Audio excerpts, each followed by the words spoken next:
Hi, my name's Ray O'Sullivan. I'm a senior lecturer in the Royal College of Surgeons in Ireland, and also I'm in full-time clinical practice in obstetrics and gynecology. Previously, I have undergone my surgical fellowship training as well, so I have an insight, I guess, into the challenges that our surgical colleagues and ourselves in gynecology face with respect to training, especially in laparoscopic surgical training. In Ireland, we've embarked on a training program over the last couple of years, which has become quite successful. And this talk is, should be given live, but I think if I'm giving this by way of recording, it's probably because my flight hasn't arrived or something like that. So let's look at kind of what training is. Aristotle, as many as 2,000 years ago, said we are what we repeatedly do. Excellence, then, is not an act, it's a habit. So I think we can take from that repetition and excellence does become the norm for us.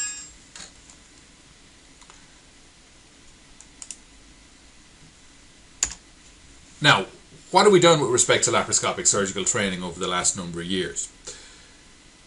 I suppose during the 70s and 80s and into the 90s, the surgical masterclasses were performed by many of these colleagues that might be familiar to us.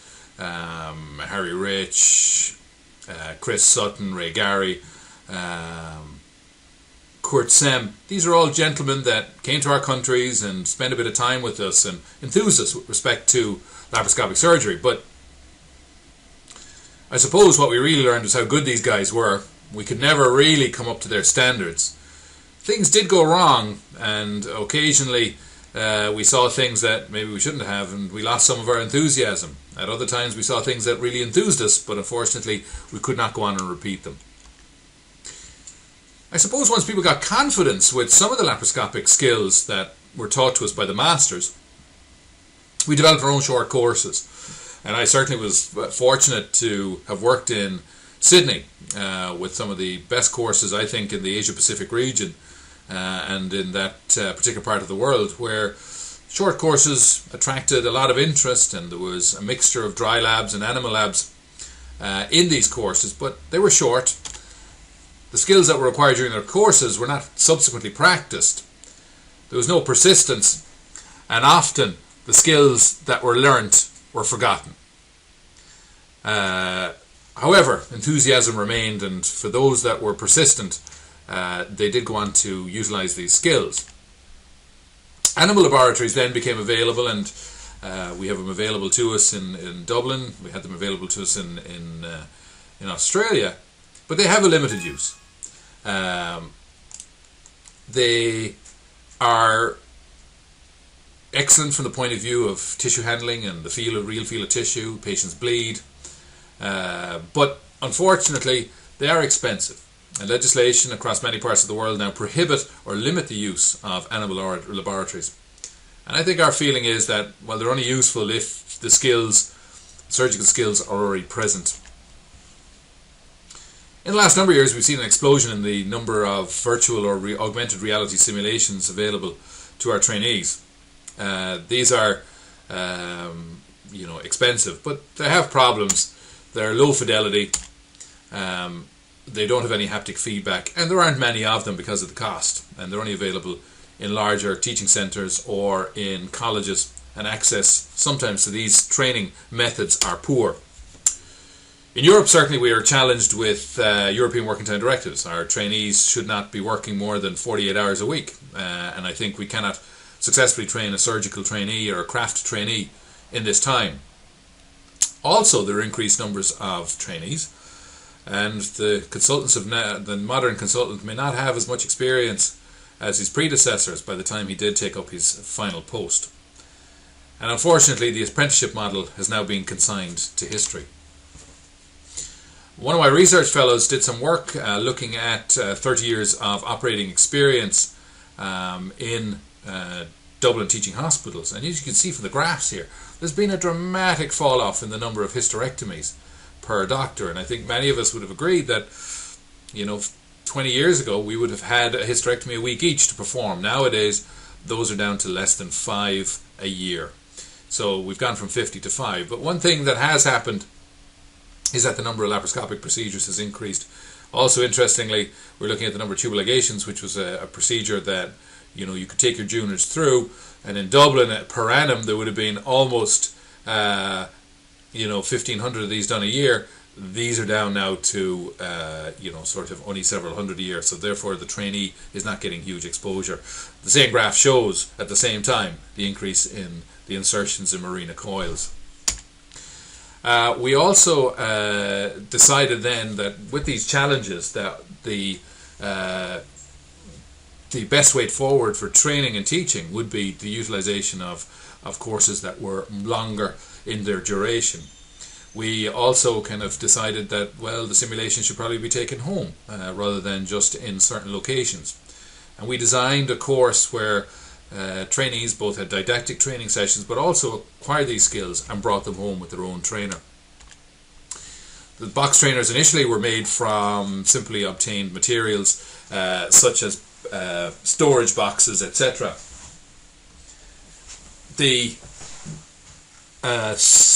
equipment used within these boxes were the laparoscopic ports and instruments, but we made simulated tissue and pathology out of very easily obtained ingredients, and you can possibly see that from the pictures that you see on screen there now.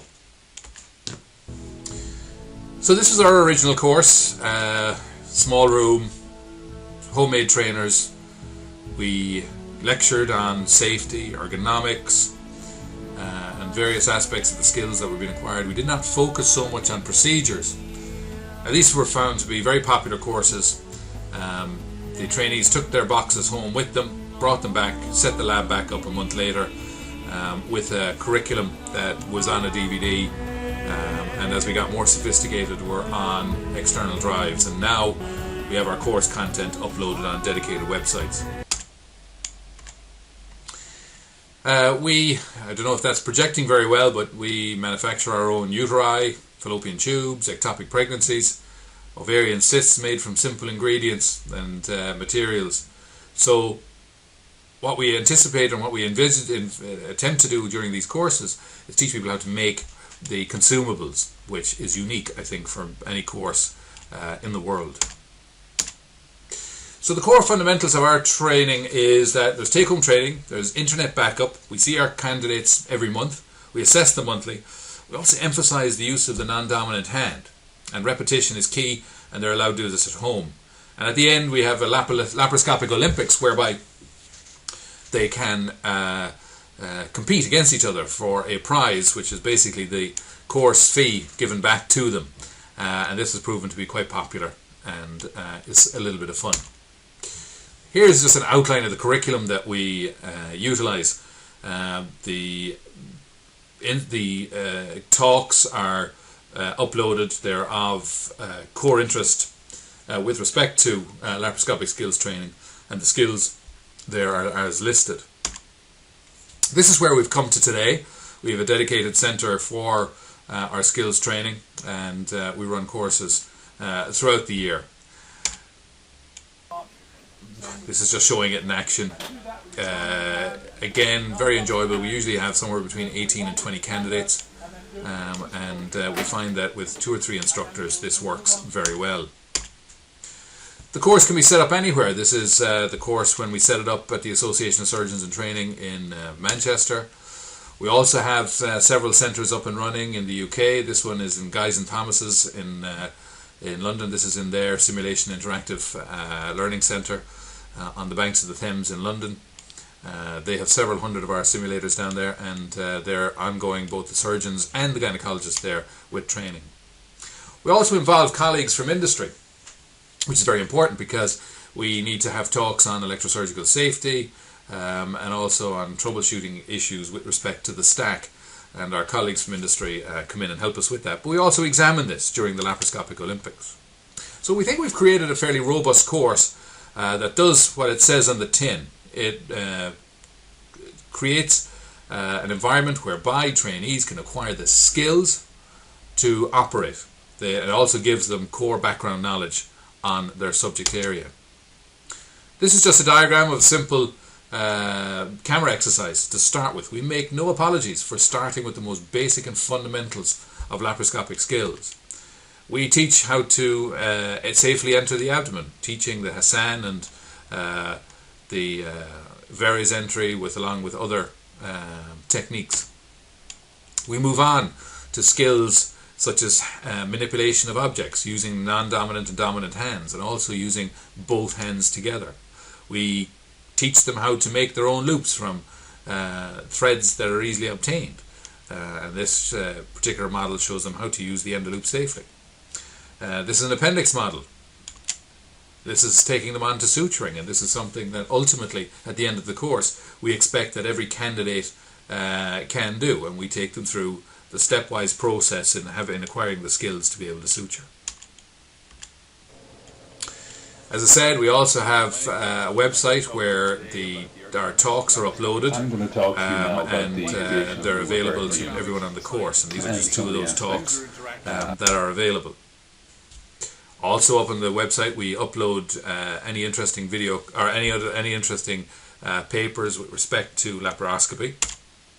And also we've created an ability to record what trainees do. And we've simply found a video recorder that's quite inexpensive. So trainees could keep this as a logbook, or could be used in the long term from the point of view of training and continuing professional development, because the training hours can be recorded. Now, with respect to distance learning, and that's the purpose of this talk, we have embarked on a program whereby candidates at distant locations from us can tune in. I work about 100 kilometers from our central location, but I sometimes will have candidates with me, and we will webcast in with our colleagues who are running the course centrally. This particular image is of a candidate in London who is tuning into the course in Dublin. And this has proven very useful, and this is a program that we're keen to roll out.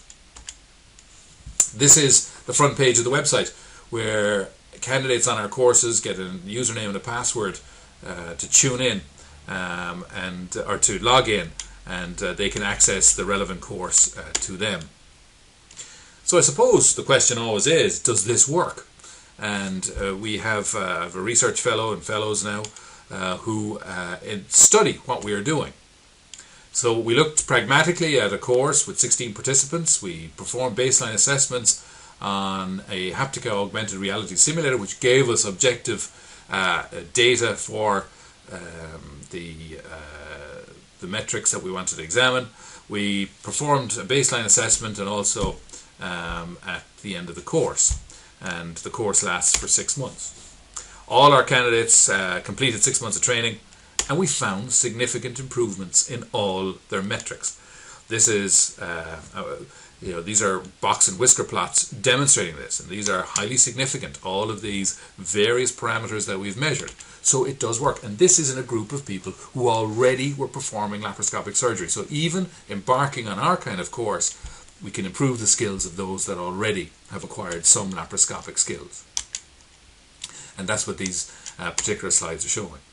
We've gone on subsequently to run a randomized trial where we have used medical students, and we've embarked on an 8-hour single-day laparoscopic skills course, teaching them the various elements of laparoscopic skills, but we take them right the way through to suturing and tying intracorporeal knots. We randomize them to either taking a take-home simulator home, or that we just see them again at 8 weeks without having take-home training. And that's just the flow diagram for that course. This is just pictures and images of the trainees doing intracorporeal knots. This is the setup that they would have when they take home. So what we found was that between the groups there was no difference at baseline. After training, both groups, after a day's training, were the same. But after 8 weeks, those that took the trainer home were significantly improved. In fact, there was a disimprovement in those that had no trainer. We also found there was a linear relationship between the amount of time they took on the trainer at home. So those that spent most time had the best scores. And this shows what happens if you take a simulator home, your skills continue to improve. And I think this is a very important point with respect to training. And this is over an 8-week program. Can you imagine what would happen over a 6-month program if people dedicated themselves to this? We've published on this. We have a couple of papers already published, and we also will have more coming through for publication demonstrating the usefulness of this approach. It also works on a national level. Within Ireland, we have found that the numbers of laparoscopic cases have increased, and also ectopics, where previously 80% of them or so were managed by laparotomy. Since we've started running this course, very few are now managed by way of laparotomy, and most are managed laparoscopically, although there's an increasing trend towards the use of medical management. We are exploring some other newer technologies to try and automate some of the assessments that we are doing, but that's in the future. This will also have implications with respect to credentialing and licensing. Also, maybe European standards may have to be produced, and global standards have to be produced in laparoscopic surgery, and also maybe insurance premiums will drop for those that have embarked on this type of training. So what we're suggesting is that you embark on a robust program like we suggested. It's stepwise progression, it's cost effective, it's portable and it's transportable, and also between centres in Saudi Arabia you guys can actually be running the course simultaneously in Jeddah or Riyadh and have several people at one time being trained on a national level. And we know in Ireland it has had a national impact, and I'm sure in Saudi Arabia it will also have a national impact, and an overall impact as well. I also must declare that I am a director in the company that manufactures these simulators, and we have patents associated with that. So thank you for your attention. If you're watching this talk, obviously I have not made it to Sydney quite yet, but hopefully I will have, and hopefully you won't have to use this.